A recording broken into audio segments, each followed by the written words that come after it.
네, 트럼프의 관세 여파로 뉴욕 증시가 지금 큰 충격을 받고 있는 가운데 미국 국채금리의 변동폭도 지금 상당히 커지고 있습니다. 채권시장 동향과 전망 짚어보면서 투자 안목을 키워보겠습니다. 오늘 머니인사이트는 임재균 KB증권 연구위원 나와주셨습니다. 어서 오십시오. 예, 안녕하세요.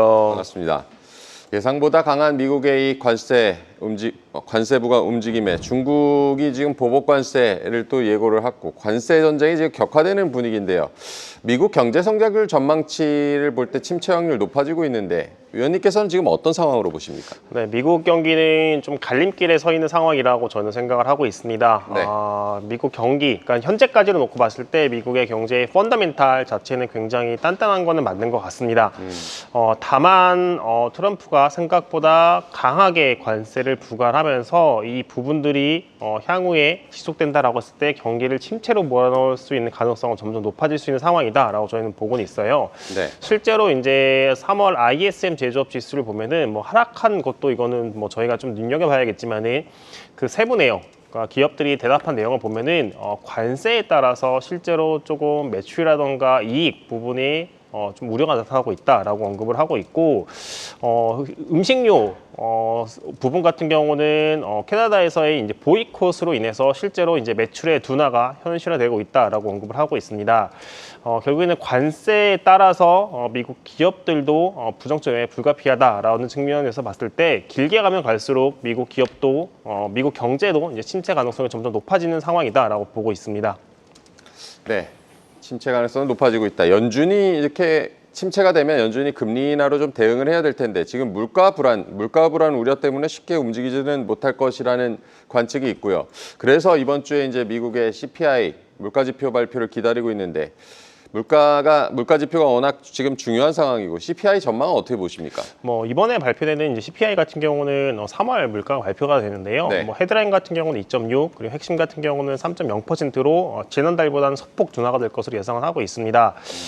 다만 문제는 이번 3월이 아니라 이제 4월, 5월 이제 그 이후의 물가일 것 같아요. 왜 그러냐면은 트럼프 대통령이 언급한 상호 관세는 4월부터 발효가 되기 시작을 합니다. 그러면은 그때부터 미국으로 들어오는 모든 수입품에 대해서는 관세, 뭐 율에 대해서는 차이가 있겠지만은 모든 품목에 대해서는 관세에 따라서 수입 가격 자체가 올라갈 수밖에 없는데 이런 것들이 빠르면 4월 물가, 5월에 발표가 되는 4월 물가보다 조금 확인될 수 있다라고 보고 있고, 만약에 생각보다 관세 영향으로 인해서 물가가 좀 빠르게 상승한다라고 하면은 지금 경기 침체 우려가 높아졌지만은 연준 입장에서는 물가에 대한 우려로 인해서 좀 통화 정책의 대응, 그러니까는 빠르게 경기를 바라보면서 인하를 하는 거는 좀 어려울 수 있다라고 보고 있고, 그렇게 되면은 경기의 둔화폭, 침체폭 같은 경우는 더 커질 수 있는 리스크가 좀 커지는 상황이다라고 보시면 될 것 같습니다. 네, 물가 지표도 잘 챙겨보셔야겠습니다. 그동안 관세를 두고 협상 카드라는 분석들이 많았는데 협상을 하더라도 일정 수준의 이제 관세 부과는 좀 피하지 못할 것으로 보이는데 트럼프 대통령의 관세 부과 움직임 지금 어떻게 보고 계십니까? 네, 트럼프 대통령이 뭐 말씀 주신 것처럼 원래는 기존에 협상용 카드다라는 언급이 있었는데 네. 실제로 생각보다는 강하게 좀 관세를 부과를 하고 있습니다. 다만 트럼프 대통령이 이 관세 부과를 통해서 이루고자 하는 게 무엇인지 좀 생각을 해봐야 된다라고 보고 있는데, 저희는 결국에는 트럼프 대통령이 원하는 거는 수입을 통해서 미국이 불공정한 거래를 했다. 이 측면에서 봤을 때는 미국의 공장을 투자해라. 그로 인해서 고용을 창출하겠다라는 전략인 겁니다. 그렇기 때문에 상당 부분 관세에 대해서는 조금 오랜 기간 지속될 수 있다라고 보고 있고요. 실제로 미국 내에서 공장의 투자 움직임, 그리고 이런 것들이 새로 공급망이 개편되는 모습들이 나와야지 미국 트럼프 대통령 입장에서는 좀 관세의 강도가 약해지는 상황이다라고 저희는 바라보고는 있습니다. 지금 말씀하신 것처럼 관세를 통해서 이제 미국 제조업을 부흥시키고 뭐 일자리를 창출한다.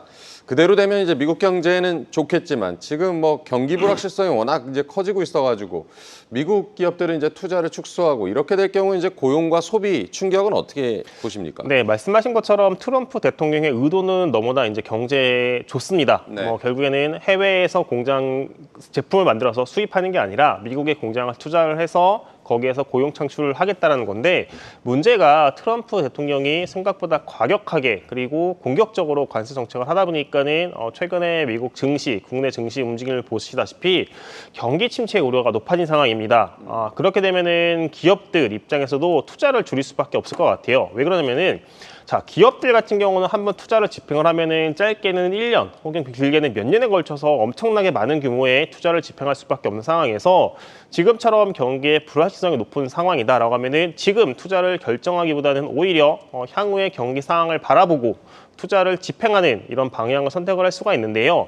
이 경우에 트럼프 대통령의 의도와 다르게 오히려 투자가 위축이 되고 그리고 그에 따라서 고용, 소비가 위축이 되면서 경기의 둔화폭 자체는 더 커질 수 있는 리스크가 점점 커지는 상황이다라고 보시면 될 것 같습니다. 네, 경기 침체 우려가 지금 어쨌든 확산이 되고 있고 그 와중에도 트럼프 참모들 같은 경우는 여전히 경제에 자신감을 좀 보이고 있고 트럼프 대통령은 파월에 이제 금리 인하 압박을 지금 가하고 있는 상황인데요. 앞서 뭐 잠깐 언급은 해주셨지만 미국 연준은 어떤 선택을 할 거라고 보십니까? 네, 일단은 물가에 대응할 수밖에 없을 것 같아요. 지금 관세가 물가에 주는 영향은 업사이드, 올라가는 영향을 주고 경기는 부정적 영향을 미치지만은 네. 연준의 통화 정책을 보면은 일단 물가에 대응할 수밖에 없는 상황이다라고 보고 있습니다. 실제로 이제 쿠글러 연준 이사가 이제 간밤에 언급을 했던 게 연준은 물가에 우선적으로 대응할 수밖에 없다. 결국에는 지금 관세에 따라서 경기 침체 우려가 높아지고 있지만은 연준은 경기보다는 물가가 올라가는 것에 대해서 대응할 수밖에 없다라고 좀 보시면 될 것 같고요. 연준이 왜 이렇게 조금 물가에 대응할 수밖에 없느냐라고 보면은 저희 코로나 이후 좀 상황을 보시면 될 것 같아요. 그때 코로나 직후에 대규모 이제 부양, 그러니까 금리가 제로 금리까지 가고 재정도 대규모로 이제 확장적인 재정 지출을 하면서 물가 상승 압력이 나타나고 있었습니다. 하지만 그때 파월이 언급을 했던 게 물가 상승은 일시적이다. 트랜지토리라고 언급을 하면서 좀 물가에 대한 대응이 늦었고 결국에는 이렇게 늦어진 통화 정책의 대응이 물가를 더 큰 폭으로 올리고 결국 연준도 뒤늦게 엄청나게 빠른 속도로 올릴 수밖에 없었던 상황인데요. 그때와 비교해서 물가는 분명히 둔화가 됐지만은 여전히 목표치인 2%를 상회하는 상황에서 관세가 물가를 더 끌어올릴 수 있는 부분들은 연준으로 하여금 지금 경기 침체 우려에도 불구하고 빠르게 인하로 돌아서기에는 굉장히 조금 어렵게 만드는 상황이다라고 보시면 될 것 같습니다. 네, 결국에 연준 입장에서도 물가 지표를 확인하는 게 중요해졌다고 하겠고요. 시장 금리 얘기를 해보겠는데요. 미국 10년물 국채 금리 3.9%대까지 떨어졌다가 어제 다시 4.1%대로 올랐는데 하루 새에 뭐 20bp 가까이 상승했던데 금리 흐름은 어떻게 보고 계십니까? 네, 사실 지금 뭐 트럼프의 관세 정책 그리고 그에 따라서 경기의 둔화, 침체 우려에 따라서 금리 변동폭도 굉장히 큰 상황이다라고 네. 보시면 될 것 같습니다. 근데 저희가 조금 봐야 되는 게 하루하루의 뉴스보다는 좀 길게 놓고 봤을 때 과연 트럼프의 정책이 최근에 경기 침체 우려가 언제쯤 해소가 될까를 좀 봐야 되는 것 같아요.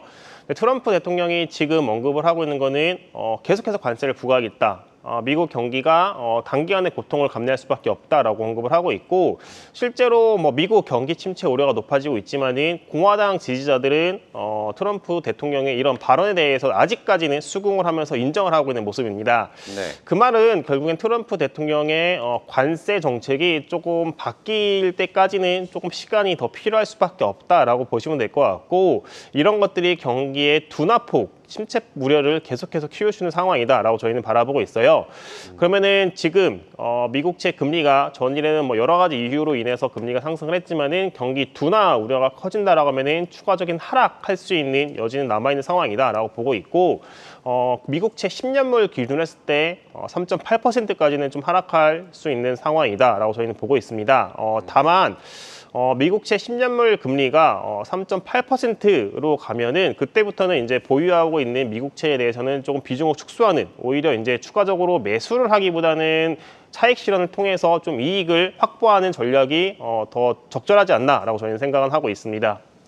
네, 미국 10년물 국채 금리 3.8%까지도 갈 수 있다. 탄핵 심판 변수를 덜어내면 좀 안정될 거다라고 했던 환율이 다시 출렁이고 있는데요. 오늘 같은 경우는 1,467원 수준으로 올라와 있고 원달러 환율 고공행진 당분간 이어진다고 보십니까?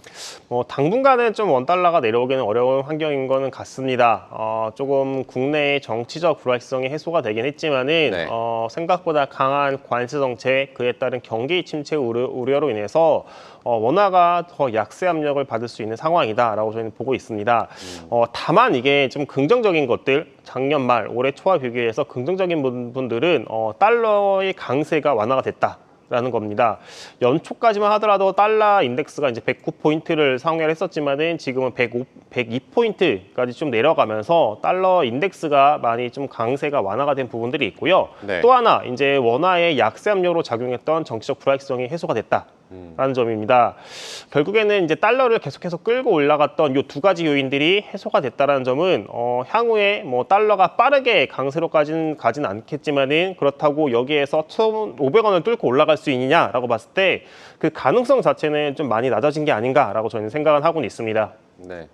환율 흐름도 잘 챙겨봐야겠습니다. 지금 뭐 환율은 높은 수준이고 내수는 지금 그래도 부진하고 한국은행 같은 경우도 고심이 클 것 같은데요. 4월 금통위는 어떻게 전망하고 계십니까?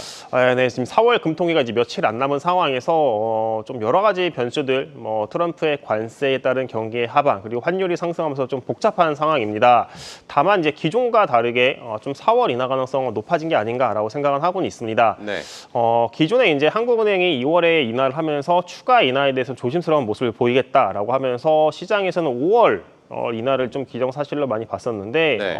관세 정책이 생각보다 강하면서 경기의 하방 압력이 높아졌다. 환율은 분명히 높아지긴 했지만은 앞서서 말씀드린 것처럼 달러 약세 그리고 국내 정치적 불확실성 해소로 인해서 추가적인 약세 압력이 좀 줄어드는 점들은 한국은행으로 하여금 좀 빠르게 4월에 인하를 할 수 있는 좀 재료로 활용될 수 있다라고 저희는 바라보고 있습니다. 네, 한국은행 같은 경우는 4월에 금리 인하도 할 수 있다라고 짚어주셨습니다. 오늘 임재균 KB증권 연구위원과 함께했습니다. 고맙습니다. 네, 감사합니다. 계속해서 다양한 경제 이슈를 알고 싶다면 구독과 좋아요, 알림 설정 부탁드립니다. AI 캐스터 권미정이었습니다.